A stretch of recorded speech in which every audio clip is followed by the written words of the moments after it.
È bello sentire francamente un commissario che finalmente parla di numeri certi, di effetti, di programmazione, lo fa con grande decisione, con grande precisione, e questo è quello che forse i cittadini si aspettavano.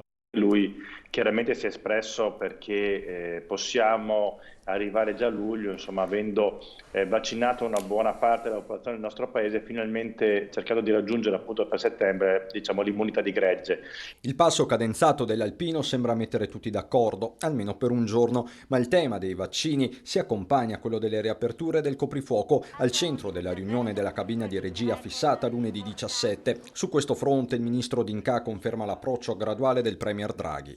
Io penso che ci sia molta polemica politica per prendere un punto in più nei sondaggi e chi mette una bandierina sulle riaperture. Qua l'unica cosa che ci può guidare è, diciamo, l'aspetto tecnico-scientifico, in modo tale da non trovarci ad allentare troppo le misure e poi trovarci a dover chiudere magari a giugno perché i numeri si alzano. In attesa della cabina, essenziale anche per definire l'avvio della stagione turistica, resta comunque una giornata dal forte valore simbolico. Alpino significa sempre un marchio e un certificato di qualità, serietà, programmazione, efficienza.